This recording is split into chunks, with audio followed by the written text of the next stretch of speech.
Welcome. Today I will tell you a true story that will demonstrate that knowledge about radar and radio systems can save lives and they can cost lives. Okay, let's get started.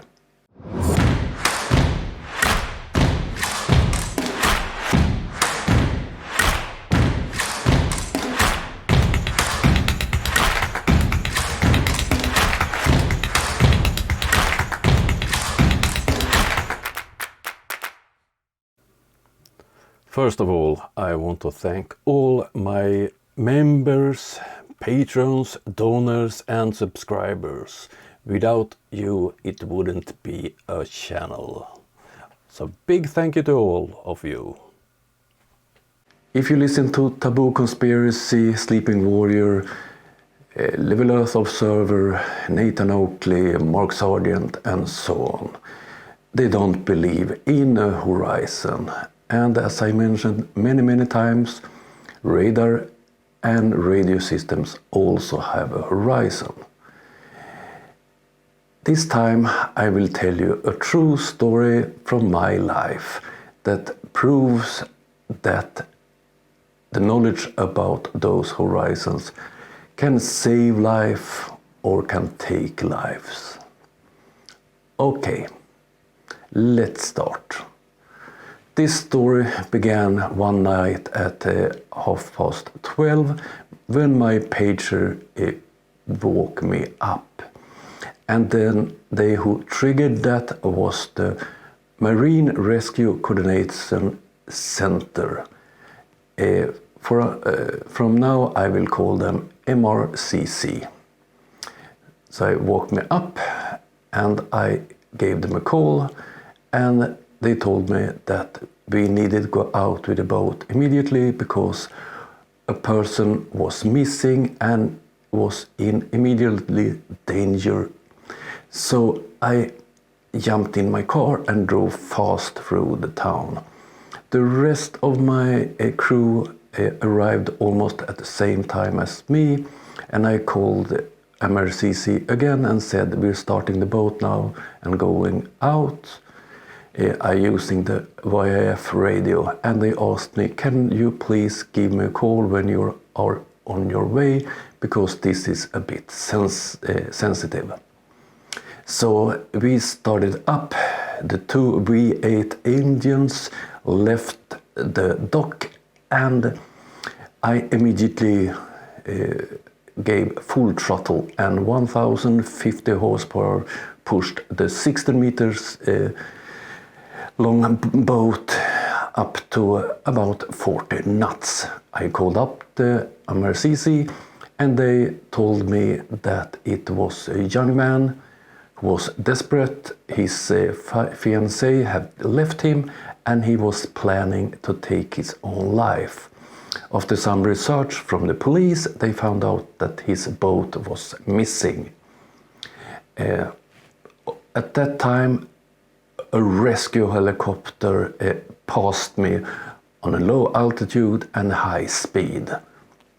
So it was no time to lose. It was full force. So out at sea we did go.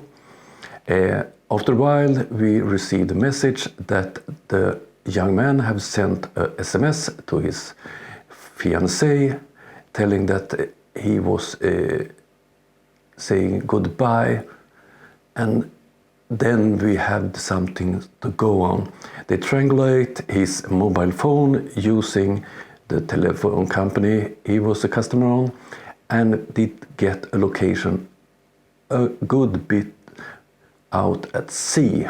So the helicopter that was faster than me took that position and start searching, and we were racing behind. After a while they did spot the boat and the young man called up the police and said, if you don't move that helicopter, I will jump in sea, and I have a heavy toolbox tied to my legs.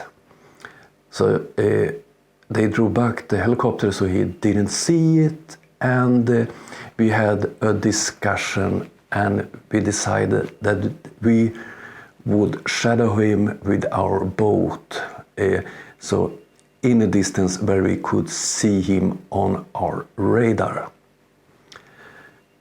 But the big problem was that this young man was going straight out at sea. He had an ongoing telephone call to the MRCC, who tried to use a hostage, what do you call it, a specialist in talking to people from the police, but didn't succeed convince him to turn around. After a while, his mobile signal was lost because of the distance to the nearest mast, or perhaps because of the horizon. But he also had a VHF radio, so they called him up on that one and continued talking. After a while, he lost contact, and because of the radio horizon. We were still in the background, monitoring him using our radar. He couldn't spot our vessel. We have turned off all lights on our boat, and it was quite dark. So he didn't know that we were there.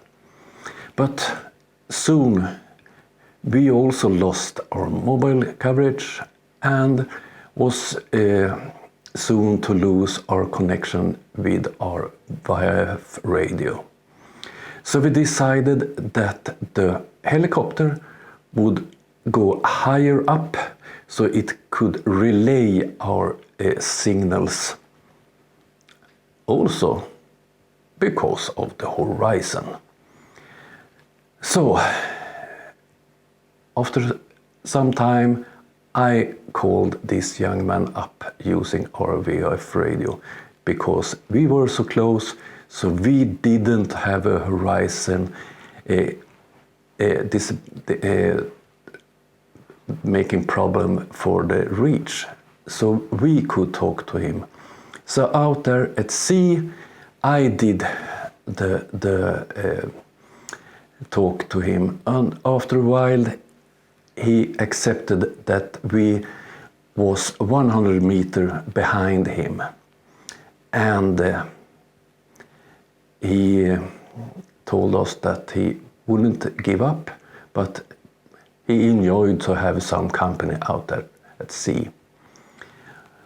After some hours, we were 100 kilometers from the nearest land, and he ran out of fuel.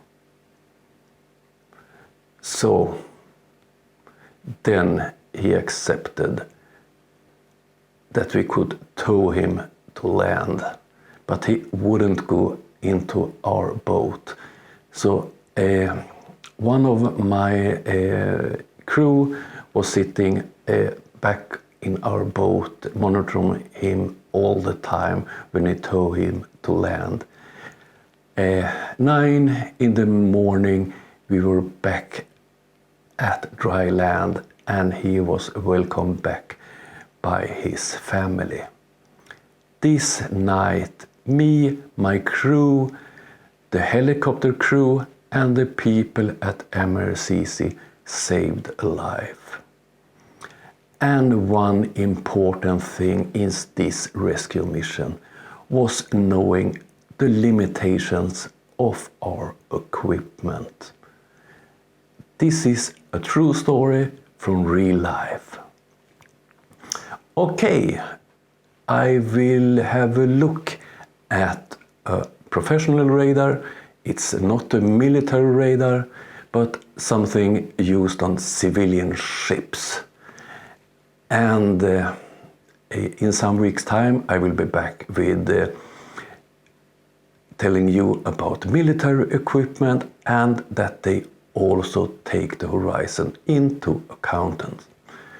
Okay, I will do this part of the video without you looking at my lovely face. So let's go to the next part of this video.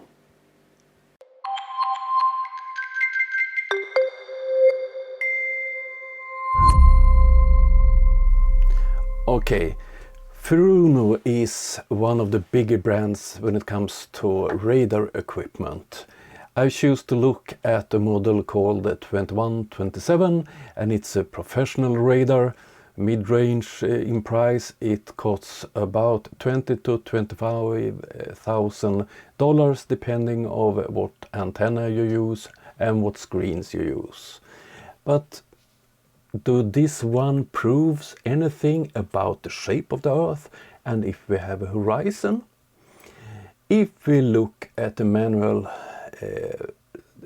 for this radar, we found a chapter 2.1 that talks about minimum and maximum ranges.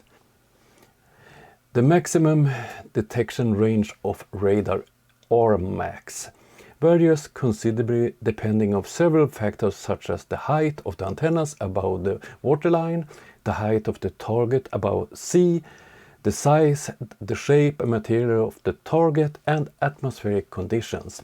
Under normal atmospheric conditions, the maximum range is equal to the radar horizon or little shorter. The radar horizon is longer than the optical one by about 6% because of a different property of the radar signal.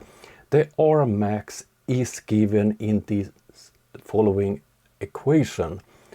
You see it here on screen, and I link the whole original document in the description so you can look at it.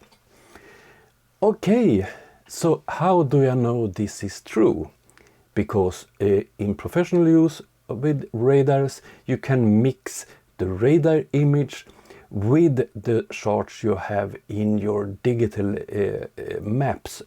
So I can check that I don't see an island on my radar, but I see it on the map, and I can see when I see it both on the radar and on the map. And it's always correspond with the horizon, the radar horizon, which you can see here how you calculate. So why would they lie about this?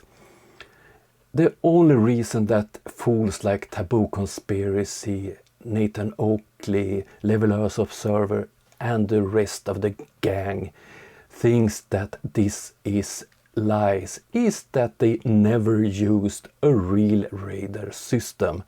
So it's no meaning to debate with these fools.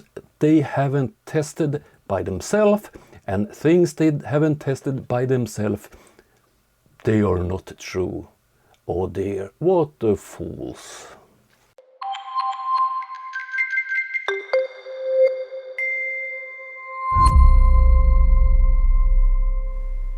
Okay, I hope you did find this video interesting.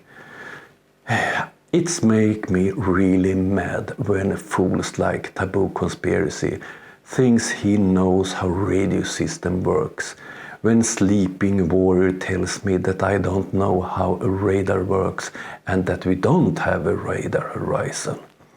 For me, this is reality. For me, this is life and death. I will come back to this when I talk about military system. I must be honest, I start to get quite mad at some of this bullshit, these fools spreading. Why do they do it? I can't understand. Okay, that was all for this time. I will be back next week. Hope you have a lovely weekend. See you all. Bye.